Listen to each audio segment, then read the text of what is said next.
नमस्कार. आत्ता माझ्याबरोबर विजय जाधव ही व्यक्ती आहे. समतोल फाउंडेशन या संस्थेचे ते सर्वेसर्वा आहेत. आणि समतोल फाउंडेशन काय करतं, तर समतोल फाउंडेशन ही संस्था असं काम करते की जे आपल्या भविष्य काळामध्ये अत्यंत उपयोगाचं ठरणारं काम ही संस्था करते. दररोज मुंबईमध्ये साधारणपणे 200 ते 250 मुलं आपल्या घरातनं पळून येतात. विशेषतः देशाच्या वेगवेगळ्या राज्यांमधून ही मुलं पळून येतात आणि ह्या मुलांना पुन्हा आपल्या कुटुंबाशी जोडून देण्याचं काम समतोल फाउंडेशन ही संस्था करते. आकडेवारीच्या भाषेत सांगायचं झालं तर साधारणपणे 1,18,840 मुलांना आजपर्यंत गेल्या 20 वर्षांच्या कालावधीमध्ये समतोल फाउंडेशनने पुन्हा एकदा आपल्या राज्यामध्ये परत पाठवलं आहे, आपल्या कुटुंबाशी जोडून दिलेलं आहे. हा सगळा विषय काय आहे, बाल अत्याचारांचा विषय काय आहे, या सगळ्यावर बातचीत करण्यासाठी आता आपल्याबरोबर श्री विजय जाधव आहेत. सर जाधव सर, नमस्कार. नमस्ते. नमस्ते. विजय सरांचं नुकतंच हरवलेला मुक्काम पोस्ट या पुस्तकाची दुसरी आवृत्ती प्रकाशित झालेली आहे आणि अतिशय गहन अशा प्रकारचा हा विषय आहे, खूप इम्पॉर्टंट विषय आहे. त्यामुळे आजचा हा नितीन बोरसे शो हा जो पॉडकास्ट आहे हा थोडासा वेगळा ठरणार आहे. सर, जी आकडेवारी मी सांगितलेली आहे, 1,18,840 विद्यार्थ्यांना, मुलांना तुम्ही आजपर्यंत परत त्यांच्या कुटुंबाशी जोडून दिलेलं आहे. सर, हा विषय काय आहे सगळा? खरं तर आपल्याकडे या सगळ्या विषयावरती काम करणारी अशी संस्था ही फक्त समतोल फाउंडेशनच आहे. पूर्ण भारतामध्ये समतोल फाउंडेशन आणि एक बँगलोर मधली संस्था आहे, दोनच संस्था हे काम करतात.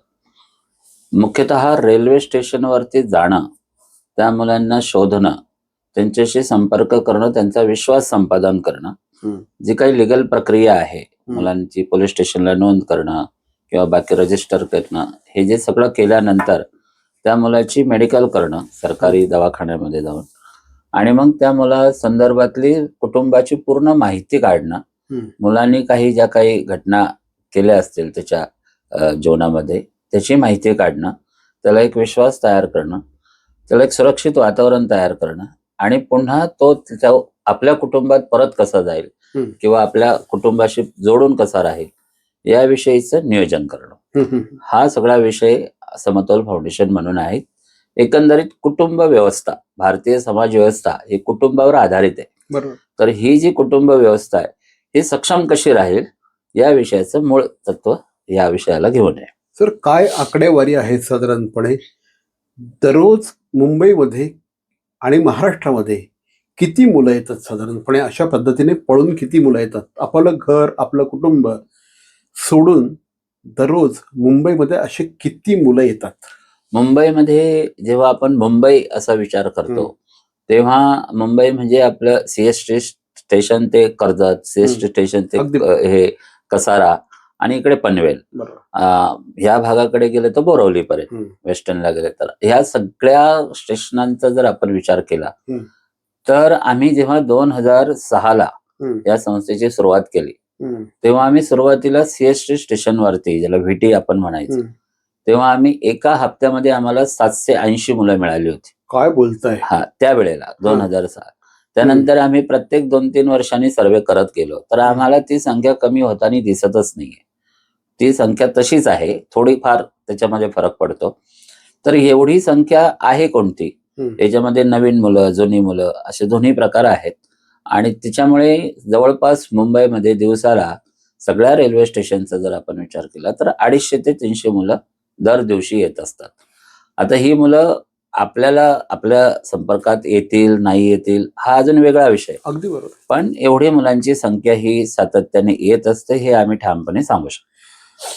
सर, एवढ्या मोठ्या प्रमाणामध्ये, आणि या मुलांचं वय काय असतं साधारणपणे? ही साधारण मुलं 12 ते 16च्या दरम्यानची आहेत. ओके. साधारण 8 ते 12च्या दरम्यानची मुलं ही सहसा हात सुटला किंवा कुठेतरी हरवले, कुठे चुकले असे होते. परंतु ही 12 ते 16च्या दरम्यानची मुलं ही ट्रॅफिकिंगच असतात. ती त्यांना आणलीच जातात, ठेवली जातात, घेऊन येतात वगैरे वगैरे. म्हणजे त्यांना फसवणूक करूनच ती इथपर्यंत येतात. म्हणजे त्यांना काहीतरी कॉन्स्पिरन्सी असते, त्यांना फसवलं जातं आणि ही मुलं तेव्हा येतात इथे. हो. याच्या पाठीमागची कारण काय असतात मुलं? कारण तसं आता आम्ही इतक्या वर्ष 20-22 वर्ष या क्षेत्रात काम करतोय. आम्हाला 3-4च कारण मुख्यतः दिसून आलेले आहेत. एक आहे सर्वात पहिलं पारिवारिक समस्या. मग ते घर गरीब असू द्या, श्रीमंत असू द्या किंवा मध्यम असू द्या. त्यामुळे कौटुंबिक समस्या ही फार मोठी आहे. मग घरात प्रेम नसेल किंवा गरिबी असेल, बाकीच्या गोष्टी आहेत. त्यामुळे कौटुंबिक समस्या हा एक विषय आहे. दुसरं शहराचं आकर्षण. तिसरं जे आहे शैक्षणिक. कारण आपल्या लोकसंख्येपैकी 40% लोकसंख्या ही मुलांची आहे. त्याच्यामुळे जवळपास 20% मुलं ही शाळाबाह्य आहेत आजही. 20% मुलं? हो, आजही शाळाबाह्य आहेत. बापरे. त्यामुळे शैक्षणिक हे एक प्रकार आहे. चौथा भाग जो आहे तो मुलांचं चाइल्ड लेबर आहे, बाकी मुलांचा वेगवेगळ्या प्रकारे उपयोग करून घेणं असं आहे, ऍडिक्शन आहे. तर त्यामुळे लालच आहे, मोबाईल्स आहे, आता सोशल मीडिया आहे वगैरे वगैरे. या सगळ्या याच्यामध्ये मुलं बाहेर पडतात, आपल्या घरापासून दूर होतात. काही मुलांच्या बाबतीतलं असं एक प्रकार आहे की ज्यांना कारण माहीत नाहीये, पण ते मुंबईत आलेले आहेत. सहज आलो, मुंबई बघायला आलो, समुद्र बघायला आलो किंवा असंच आलो, अशी काही मुलं आहेत. त्यामुळे ही 4-5 कारणं आम्हाला मुख्यतः घर सोडताना दिसतात. साधारणपणे काय आर्थिक परिस्थितीतली मुलं तुम्हाला सापडतात? कशा पद्धतीचं त्यांचं एकंदरीतच बॅकग्राऊंड कशा पद्धतीचं असतं? सर असं आहे ना की हा विषय बऱ्याच वेळेला लोकांना थोडा गैरसमजुतीचा आहे की प्रत्येकाला असं वाटतं की गरीब घरातली मुलं भीक मागतात किंवा रस्त्यावर सोडलं जातं वगैरे वगैरे असं आपण ऐकतो. पण हा विषय हा सायकोलॉजिकल विषय, मानसिक विषय. जे असं आहे की जेव्हा आम्ही मुलांना विचारतो तेव्हा आमचा आकडा तर फारच मोठा आहे. म्हणजे आम्हाला IPS ऑफिसरची मुलं मिळाली आहेत, IAS ऑफिसरची मुलं मिळाली आहेत, क्लास 1 ऑफिसरांची मुलं मिळाली आहेत.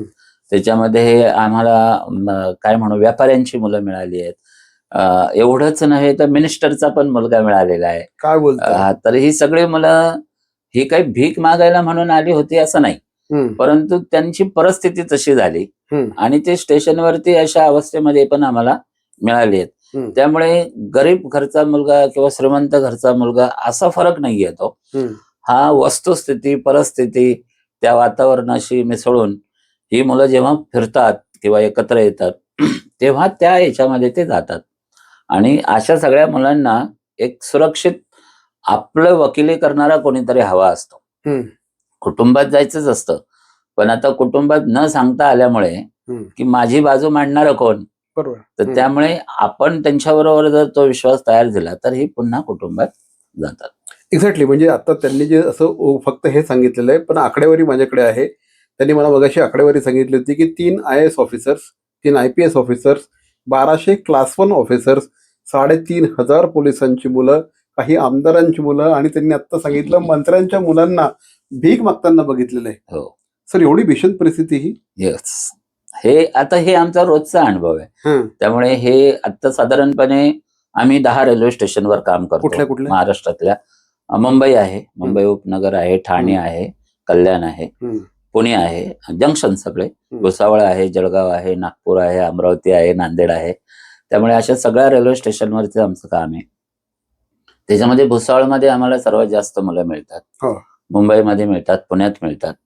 तर ही सगळी मुलं काही फक्त गरीब घरातलीच मिळतात असं नाही. बरोबर. ही आकडेवारीवरून तुम्हाला दिसून आलं निश्चितपणे. त्यामुळे मुलं येत राहतात, वेगवेगळ्या कारणांनी मुलं येत राहतात. आता त्याची कारण वेगळी आहे. कोणी सचिन तेंडुलकरला बघायला येतं, कोण समुद्र बघायला येतं, कोणाला सलमान खान बघायचा असतो, अनेक कारण आहेत वेगवेगळे, कोणाला रोजगार हवा असतो. या मुलांचा त्यांच्या घरापासून स्टेशनवर उतरल्यानंतरचा यांचा प्रवास काय असतो? कशा पद्धतीने यांचा वावर कसा असतो? स्टेशनवर उतरल्यानंतरचा तुम्ही आयडेंटिफाय कसं करता की हा मुलगा घर सोडून आलेला आहे? How do you identify? नाही, ते लगेच लक्षात येतं. कारण कसं आहे की मूल जेव्हा स्टेशनवर उतरतं तेव्हा ते बाहेर जायचा रस्ता शोधतं आणि बाहेर जायचा रस्ता शोधण्या अगोदर ते थोडंसं आपलं स्वतःला सुरक्षित म्हणून एका ठिकाणी राहून तो ऑब्झर्व करत असतो. मला कोणी बघत तर नाही ना, मला कोणी पकडत तर नाही ना. आणि तो एकटा असतो, त्यामुळे तो एका ठिकाणी जास्त वेळ बसत नाही. मग थोडं ह्या ठिकाणी बसतो, मग परत 10 मिनिटांनी दुसऱ्या ठिकाणी जाऊन बसतो. तर असं जे चित्र आहे हे आमचे कार्यकर्ते ऑब्झर्व करतात आणि त्यातून लक्षात येतं की मुलगा हा एकटा आहे आणि याला मदतीची गरज आहे. जो मुलगा रफ असतो, जो स्टेशनवर राहणारा असतो, तो ह्या सगळ्या भानगडीत पडत नाही. त्याला स्टेशन माहीत असतं, त्यामुळे तो स्टेशनवरती थांबत नाही. तो त्याची जागा फिक्स असते आणि तो बाकीची हमाली म्हणा, भंगार वेचायचं काम म्हणा, ते कॅन्टीन मधले डबे फेकायचं काम म्हणा, तो आपलं करत राहतो. तर त्यामुळे फ्रेश मुलं आणि रफ मुलं हा फरक लगेच दिसून येतो. ओके.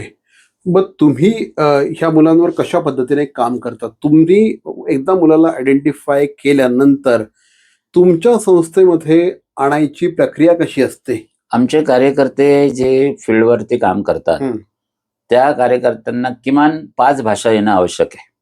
कारण वेगवेगळ्या राज्यातली मुलं येतात, त्यामुळे त्यांची भाषा बोलल्याशिवाय मूल आपलंसं होत नाही. सर, तुम्हाला थांबवतोय. साधारणपणे कुठल्या राज्यांमधनं मूल येण्याचं प्रमाण जास्त आहे? तसं युपी बिहारचं आहेच जास्त, पण ओरिसा आहे, झारखंड आहे, त्यानंतर पूर्वांचल भाग आहे, आसाम आणि त्या भागातली मुलं आहेत. ह्या भागातल्या मुलांचं प्रमाण जास्त आहे, कोलकाता वगैरे.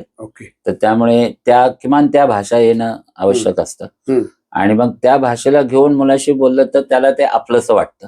बरोबर. आणि मग एकदा मुलाचा विश्वास जिंकला की तो बाकीच्या गोष्टी सांगतो आणि नंतर मग त्याची बाकीचं. आणि समजा जर नाहीच कळालं किंवा हैदराबादचा मुलगा आहे किंवा तेलंगणाचा आहे, तर अशा वेळेला मग आमचे जे समतोल मित्र आहेत जे त्या भाषेतले आहेत, तर त्यांची आम्ही मदत घेतो. ओके. आणि मग त्याची सगळी माहिती आम्ही काढण्याचा प्रयत्न करतो. तशी तुमची पूर्ण कारण यांची माहिती काढण्यासाठी तुमची सुद्धा यंत्रणा असणं गरजेचं असतं. हो, आहेच ना. तुम्ही त्यांची माहिती कशी काढता? नाही, आम्ही आता आमच्याकडे कसं आहे की आम्ही वेगवेगळ्या पद्धतीचं नेटवर्क वापरतो. बरोबर. एक तर जी सरकारी सिस्टम आहे ज्याच्यामध्ये पोलीस यंत्रणा आहे ती आम्ही पहिली वापरतो. दुसरं आपलं सोशल मीडिया वापरतो. तिसरं आमची जी मुलं ऑलरेडी घरी गेलीत त्यांचे जे पालक आहे ते आमचं खरं फेसबुक आहे. राईट. हा, म्हणजे कसं जरा एक्सप्लेन करा. म्हणजे जो मुलगा आता समजा एखादा बिहार मध्ये पटनाला मुलगा गेलाय आणि त्याच भागातला एक मुलगा आपल्याकडे आलाय, तर आम्ही त्या पालकांना फोन करतो आणि त्यांना आम्ही सांगतो की बुवा ह्या भागातला हा मुलगा सांगतोय, जरा तुम्ही शोध घ्या. तर ते लगेच तयार होतात, कारण आपला मुलगा जसा आपल्याला मिळाला तसं दुसऱ्याचा मुलगा त्याला मिळावा म्हणून दुसऱ्या दिवशी हे कसं आहे, आत्मीयतेचं कलेक्शन आहे, कनेक्शन आहे. ते काही सिस्टम नाही. पोलीस यंत्रणा ही सिस्टम वाला पार्ट आहे. साहेब बोलेल तेव्हा तो जाईल. हे कसं आहे, हे डायरेक्ट फॅमिली बॅकग्राऊंड वाला विषय. मग पालक गेल्यानंतर माहिती पडतं की तो इकडे राजू सांगतोय पण तिकडे रहीम आहे. हा, मग इकडे येण्याचं कारण की तिकडे काहीतरी चोरी केली आहे किंवा शाळेत कोणाला तरी डोकं फोडलंय, अशी छोटी मोठी कारणं असतात, फार मोठी नसतात, पण त्या भीतीपोटी ते आलेली पण असतात. ओके. आणि मग ते सगळं माहिती झाल्यानंतर मग आपण त्या पालकांशी बोलतो, त्यांना विश्वास तयार करतो आणि मग त्यांना आपण त्या बाकीचे पुढचं जे नियोजन आहे ते आपण लावतो. त्या मुलांचं प्रॉपर काउन्सिलिंग होतं? हो, म्हणजे काय, जर प्रॉपर काउन्सिलिंग झालं नाही तर ती माहिती मिळणार नाही ना. अगदी बरोबर आहे. याला थोडा वेळ लागतो. काही मुलं पटकन सांगतात, काही मुलं थोडा वेळ लावतात. पण आम्ही 45 दिवसाचं एक मॅन्युअल बनवलंय. तेवढ्या ह्याच्यामध्ये मुलाची माहिती काढणं हा आमचा टास्क असतो. 45 दिवसाच्या मॅन्युअल मध्ये काय काय असतं? ते पहिला हप्ता मुलाला वातावरण तयार करणं, सेकंड हप्त्यामध्ये आम्ही चांगलं आणि वाईट याच्यावर मुलाशी बोलत असतो. चांगले पालक, चांगले मित्र, वाईट पालक, वाईट मित्र, अनेक गोष्टी, म्हणजे सगळ्यात चांगल्या वाईट खाण्यापिण्यापासून सर्व. तिसऱ्या हप्त्यामध्ये आम्ही कौटुंबिक बॅकग्राऊंड काढतो. बरोबर. चौथ्या हप्त्यामध्ये मुलाला भविष्यात करायचं काय, त्याच्या डोक्यात काय चालू आहे. म्हणजे त्याला जर घरी राहायचंच नसेल पण घराची ओढ आहे पण घरात नाही राहायचं, तर असे काही मुलं आहे, मग त्याला तिथल्या लोकल संस्थेशी कसं जोडता येईल. तर त्यामुळे 4थ्या हप्त्यात त्याचं नियोजन करतो आणि 5व्या हप्त्यात त्याचं पुनर्वसन. ओके. तर त्यामुळे असं 45 दिवसामध्ये मुलाचं पूर्ण शेड्यूल आम्ही तयार करतो आणि त्यातून मुलं रिहॅबिलिट करतो. काही अशा तुमच्याकडे एक्सपिरियन्सेस पण असतील ना, की त्या तुमच्या कायमस्वरूपी मनावर कोरल्या गेल्या आहेत, अशा काही घटना आहेत का? भरपूर घटना आहेत तशा. तर म्हणजे मी जेव्हा सुरुवात केली तेव्हा एका सरपंचाचा मुलगा आमच्याकडे होता. 12-13 वर्षाचा होता. त्याला सायकल खेळायला मिळाली नाही म्हणून तो सहज स्टेशनला आला आणि ट्रेनमध्ये बसून आला. तर तो तसा हुशार होता, पण इकडे आल्यानंतर मग शेवटी पोटाची भूक काही थांबत नाही. त्यामुळे मग तो स्टेशनवर भीक मागायला लागला वगैरे. मग आमच्या कार्यकर्त्यांच्या लक्षात आलं. मग त्यांनी त्याचं गावाचं नाव सांगितलं. तेव्हा आमची फार सुरुवात होती, म्हणजे आम्हाला फार त्याच्यातलं माहित नव्हतं. पण आम्ही मग त्या मुलाला घेतलं, त्याला घरी जायचं का विचारलं तर तो हो म्हणाला.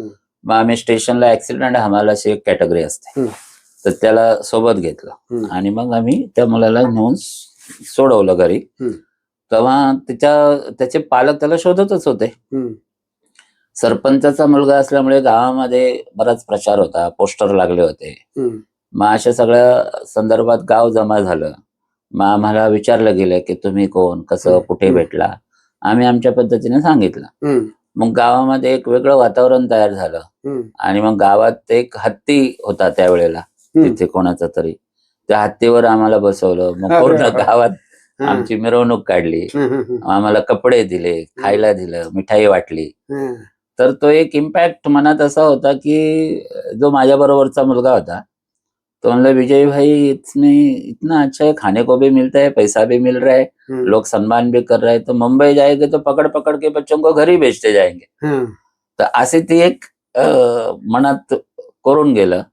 आणि मग आम्ही आल्यानंतर प्रत्येक मुलाला विचारायचो की घरी जायचंय का, घरी जायचंय का. तर प्रत्येक मुलं म्हणायचं हो घरी जायचंय, पण माझ्या बरोबर कोण येणार. मग आम्ही म्हणायचं आम्ही येऊ.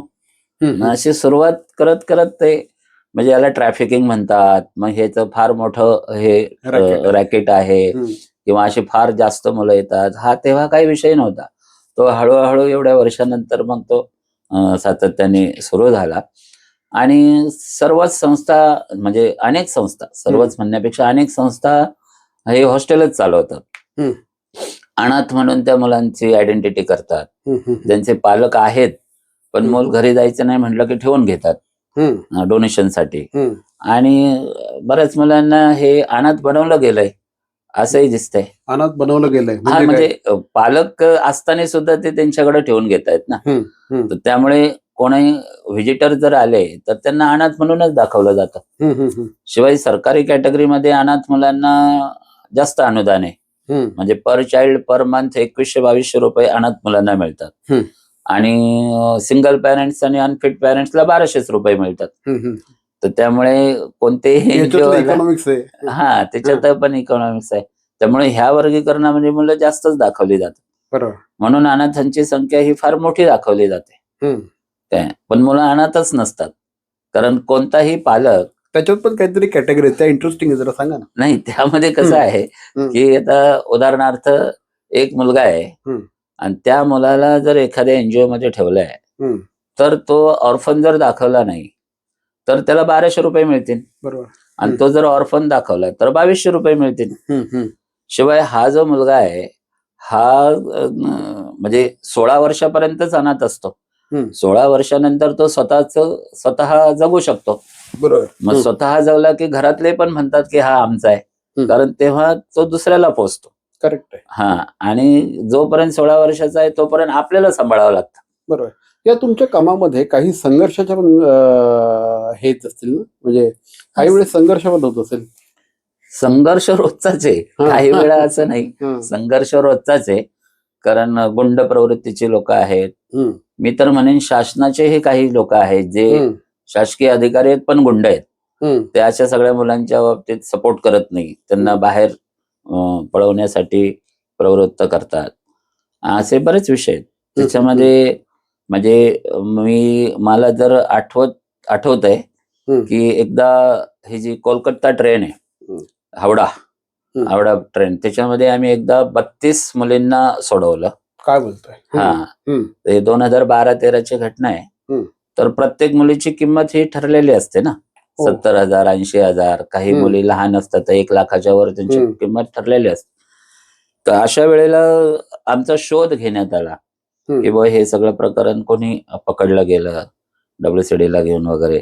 आणि त्यावेळेला आम्ही जवळपास 1 महिनाभर स्टेशनला जात नव्हतो, कारण आम्हाला शूट करणार होते ते सगळे लोक. तर विशेष म्हणजे काय की आम्ही फार गरीब पद्धतीने राहत असल्यामुळे त्यांना लक्षात नाही आलं की हेच लोक संस्था चालवत आहेत. अच्छा. त्यामुळे आम्ही वाचलो गेलो. तर असं बरेचसे रॅकेट मिळत राहतात. ही जी मुलं परत जातात त्यांचे पॅरेंट्स त्यांना ऍक्सेप्ट करण्यासाठी तयार असतात का? नाही बघा, हा एक गैरसमज आहे समाजात फार मोठा. कोणताही आई कोणत्याही मुलाला अशा रस्त्यावर सोडते का? असं जर तुम्ही अगदी दगड फोडणारी बाई जरी भेटली, तिला जर म्हटलं की तुझं मूल मला दे, तर ती देणार आहे का? तर नाहीच देणार. त्यामुळे हा विषयच नाहीये की बाबा पालक एक्सेप्ट करत नाही, पालक एक्सेप्ट करतातच. त्यामुळे असं होत नाही की बाबा मूल कशाला आणलं, मग का म्हणजे वगैरे वगैरे, हे मूल मला नकोय, असं होत नाही कधी. तुमच्या या सगळ्या कामाची काही सरकारी दरबारी दखल घेतली गेली आहे का? हा, म्हणजे मी 2017 ते 2022 बाल हक्क आयोगावरती मेंबरच होतो ना. तर त्यामुळे सरकारने स्वतःहून मला बोलवलं, मी काही अर्ज वगैरे केला नव्हता. बरोबर. आणि आयोग हा सेकंड हायकोर्ट पॉवर असते. करेक्ट. त्यामुळे फार मोठ्या प्रमाणात मला पॉवर होती या सगळ्या विषयाला घेऊन. बरोबर. त्या सगळ्यामध्ये मी ऑर्फन हा विषय कसा कमी करता येईल याच्यावर फार काम केलं. ते काय जरा थोडं म्हणजे उदाहरणार्थ की बाबा जी बालगृह आहेत त्या बालगृहामध्ये प्रत्येक जिल्ह्यावाईज बालगृह आहेत. करेक्ट. तर त्या जिल्ह्यावाईज बालगृहामध्ये जिल्ह्यातलाच मुलगा असावा असा माझा आग्रह होता. म्हणजे तो बाकी राज्यातला असेल किंवा अगदी महाराष्ट्रातला ठाणे जिल्ह्यामधल्या बालगृहात नांदेडचा जर मुलगा असेल तर तो नांदेडमध्ये का जात नाही? बरोबर. तर त्यांनी ठाण्यात का राहावं? अशा पद्धतीनं ते जे मूल आहे ते त्या ठिकाणी गेलं पाहिजे, याच्यावरती फार माझा फोकस होता आणि त्याच्यावर मी फार काम केलंय. चाइल्ड फ्रेंडली समाज बनवायचा आहे असं तुम्ही नेहमी म्हणता, तर त्याच्याबद्दल सांगा. चाइल्ड फ्रेंडली समाज ह्यासाठी बनवायचा आहे की आता आपण जे लैंगिक शोषणाचे प्रकार बघतोय की मध्ये पुण्यामध्ये भरपूर प्रमाण झाले. आता नंदुरबार मधले आत्ताची बातमी आहे की 70 मुलांवरती लैंगिक शोषण झालं. एकाच मुलाने लैंगिक शोषण केलं, त्याच्या क्लिप्स काढल्या आणि त्या डिस्प्ले केल्या, त्याचं ब्लॅकमेल केलं मुलांना, त्यातून शोषण केलं. आणि हे असे रोज अत्याचाराचे प्रकार होतच आहेत. शाळेच्या बाहेर ड्रग्स विकलं जात आहे, त्यातून मुलांना शोषण होत आहे. असे सगळे जे काही प्रकार चालू आहेत हे जर थांबवायचे असेल तर यंत्रणा नाही थांबवू शकत, हे समाजच थांबवू शकतो. आणि म्हणून समाज हा बालप्रेमी असला पाहिजे, चाइल्ड फ्रेंडली असला पाहिजे. तो जर झाला नाही तर त्याच्यात आपलं मूल सुद्धा कधीतरी सापडेल ना. बरोबर. तर ते जर व्हायचं नसेल किंवा होऊ नये असं वाटत असेल तर समाजाने चाइल्ड फ्रेंडली असलं पाहिजे. एक्झॅक्टली. म्हणजे मगाशी बोलताना त्यांनी आणखी एक विषय सांगितला की प्रत्येक 3 मिनिटाला एका मुलावर अत्याचार होतोय. म्हणजे 3 मिनिटाला मूल हरवतही आहे आणि त्याचं शोषण पण होत आहे. तर हे क्राईम रिपोर्ट सांगतो, हे तर आम्ही नाही सांगत, हे ऑलरेडी शासनाच्या जे क्राईम रिपोर्ट सिस्टम आहे तेच सांगतायत. तर मग त्या सिस्टमवरती पण एक वेगळ्या प्रकारे संशय व्यक्त होतो की बस जर असं होत असेल तर मग यंत्रणा काय करते, असं आहे.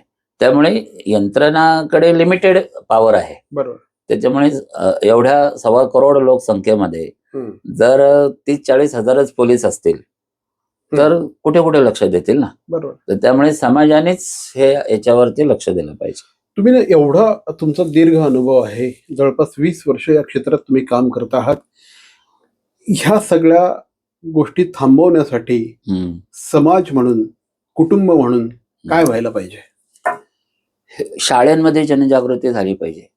मुळातच आपल्या शाळेमध्ये बाल न्याय अधिनियम 2015 हा जो ज्युव्हेनाइल ऍक्ट आहे, बाल न्याय कायदा आहे, याच्याबद्दलचं कुठेही पाठ्यपुस्तकामध्ये नाहीये. त्यामुळे शिक्षकांना माहित नाही, अधिकाऱ्यांना माहित नाही, मुलाला ज्याच्यासाठी कायदा आहे त्याला माहित नाही, मग माहित कोणाला असणार? तर त्यामुळे सर्वात पहिलं शिक्षणामध्ये तो आला पाहिजे, पाठ्यपुस्तकात आला. दुसरं म्हणजे त्याची जनजागृती झाली पाहिजे. म्हणजे पॉस्को ऍक्ट जो आहे तो इतका चांगला ऍक्ट आहे, पण लैंगिक शोषण होतच आहेत. मग पॉस्को ऍक्टचा अर्थ काय राहिला? करेक्ट आहे. हा, तर त्यामुळे ते झालं पाहिजे. आता आपल्या ठाण्याच्या पोलीस स्टेशन मध्ये गेलं तरी कितीतरी केसेस आपल्याला बघायला मिळते. बरोबर. तर हे जे सगळं आहे हे जर थांबवायचं असेल तर अवेअरनेस हाच मोठा विषय. राईट. मग या दृष्टिकोनातून तुम्ही काय करत असतो? आम्ही शाळेमध्ये अवेअरनेस करतोच आहे. ओके. आम्ही आमचं जवळजवळ आम्ही 80-90 शाळेमध्ये हे प्रक्रिया आमची चालू आहे. प्रायव्हेट, सरकारी, अनुदानित, बिगर अनुदानित सगळ्यांमध्ये चालू आहे. समतोल फाउंडेशनच्या व्यतिरिक्त सुद्धा तुमची अनेक कामं आहेत, त्याविषयी थोडंसं सांगा. समतोल फाउंडेशन हे मुलांसाठीच काम करते. बरोबर. पण मुलांच्या विकासासाठी असणाऱ्या वेगवेगळ्या जे काही ऍक्टिव्हिटीज आहे त्या त्यांनी सोबत जोडल्या आहेत. म्हणजे उदाहरणार्थ की ही जी मुलं आहेत, काही मोठी मुलं जी शाळाबाह्य आहेत, बरोबर, मग त्यांना स्किल ट्रेनिंग द्यावं. तर स्किल ट्रेनिंग म्हणून आम्ही गोशाळा खोलली आहे. तर बाल गो सेवक ही संकल्पना आम्ही घेऊन काम करतो, की जी मुलं स्वतःला ऑर्फन समजतात किंवा ऑर्फन आहेत असं जे म्हणतो आपण, तर ह्या मुलांनी बाहेर गेल्यानंतर कुठे जावं, तर त्या अशा सगळ्या मुलांनी गोमय प्रोडक्ट तयार करावे. गोशाळा म्हणजे गोसेवा आयोग सरकारने स्थापन केला 2023 ला. तर 950 गोशाळा रजिस्टर आहे, पण गोसेवक कुठे? तर अशा ठिकाणी हे मुलं उपयोगाला येऊ शकतात. त्यामुळे आमची गोशाळा आहे. आम्ही आयुर्वेदिक नर्सरी तयार केलेली आहे, की हे सगळं ग्रामीण भागातलं आणि स्थावर आहे, म्हणजे कायमचं राहणार आहे. बरोबर. आयुर्वेद आपल्याकडे इतक्या मोठ्या प्रमाणात, एखादं तुळशीचं रोप 50 रुपयाला विकलं तरी त्याचं पोट भरू शकतो. अगदी बरोबर. तर त्यामुळे असे आयुर्वेद नर्सरीचे प्रयोग आम्ही करतो. आम्ही स्कूल इन बसमध्ये शाळा, अशी मोबाईल शाळा आम्ही चालवतो, की जी शाळाबाह्य मुलं आहेत, ज्याला शाळेची भीती वाटते, त्यांनी अशा शाळेमध्ये यावं आणि शिक्षणाच्या प्रवाहात राहावं. तर ते आहे आमच्याकडे. असे वेगवेगळे विषय आहेत आमच्याकडे. हे जे आता हरवलेलं मुक्काम पोस्ट ह्या पुस्तकाविषयी सांगा. या पुस्तकात एक्झॅक्टली काय काय? ऍक्च्युली ह्या पुस्तकामध्ये सगळ्या प्रकारच्या स्टोऱ्या आहेत. म्हणजे त्या अनेक लोकांना असं वाटतं श्रीमंत घरातल्या मुलं का घर सोडते, तर त्याची स्टोरी आहे. मध्यमवर्गीय घरांची स्टोरी आहे. काही मुलांशी आपण जे संवाद करतो, कधी कधी आपल्या घरातलं मुलं आपल्याला कळत नाही, आणि मग ते कळण्यासाठी काय केलं पाहिजे, तर मुलाशी संवाद वाढला पाहिजे, तो कसा असावा, असं ह्या पुस्तकात आहे. म्हणजे आता ह्या पुस्तकातलं मी तुम्हाला एक उदाहरण सांगतो. एक मुलगा आहे, तो म्हणतो मला चोर बनायचंय.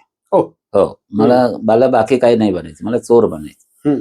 तर आम्ही त्याच्याबद्दल विचारलं की बाबा असं का, तर त्याची आई ते लग्नामध्ये जे वरात चालते त्याच्यात ते कंदील घेऊन काम करते. डोक्यावरती कंदील त्या घेऊन करते. तर तिचं काही, ते गरीबच आहे, तर तिला जे मिळालेले पैसे आहे ते आणले आणि ठेवलंय. तर बाजूच्या झोपड्यावाल्यांनी त्याचे पैसे चोरले. ते त्या मुलांनी बघितलं आणि मग याने त्याचे पैसे चोरले, कारण त्याची आई रडायला लागली, रेशन कसं आणू, काय भाजीपाला कसा आणू. तर मग यांनी तिच्या आईनं हे केल्यानंतर मग मुलाला मारहाण झाली, की तू असं नव्हतं करायला पाहिजे, त्यांनी चोरलं, चोरू दे, तू कशाला चोर करतो. तर मग आम्ही त्याला विचारलं, तर तो म्हणला मी आईचं दुःख नाही सहन करू शकत काय, तर त्याच्यामुळे मला जर कोणी असं म्हटलं की तू काय बनणार, तर मी चोर बनेन. का, कशासाठी, तर माझ्या आईला सुखी ठेवण्यासाठी. तर मुलांच्या मनातल्या ज्या भावना आहेत किंवा ज्या संवेदना आहेत त्या आपण जाणून घेतल्या तर मुलाला तो रस्ता नीट मिळेल. बरोबर आहे. तर हे आपल्या घरातल्या मुलाच्या बाबतीत सुद्धा आहे. बरोबर. तर त्याच्यामुळे ते समजण्यासाठी हे पुस्तक वाचावं. आता तुम्ही बोलता बोलता असं लक्षात येते ना की पूर्वी ना एकत्रित कुटुंब पद्धती होती, आता विभक्त झालेलं आहे, विभक्त कुटुंब पद्धती आलेली आहे.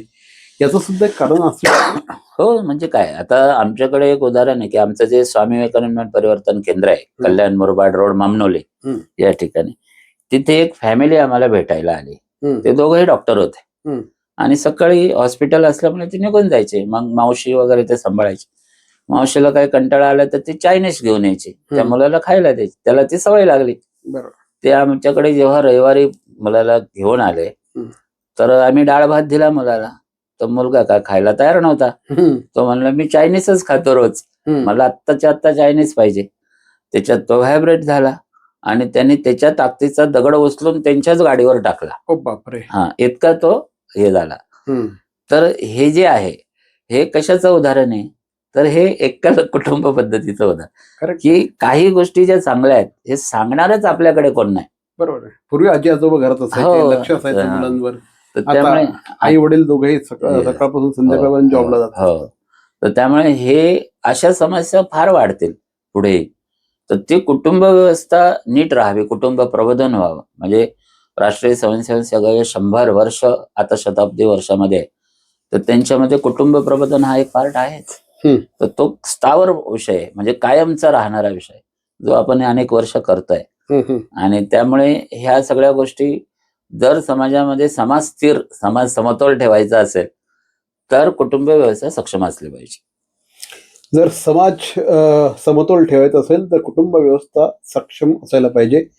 याच्यावरच आपण थांबूया बहुतेक, कारण विजयजींकडे बोलण्यासारखं खूप काही आहे. कारण 20 वर्षाचा अनुभव आहे, आपलं आयुष्य त्यांनी या सगळ्या कामासाठी दिलेलं आहे.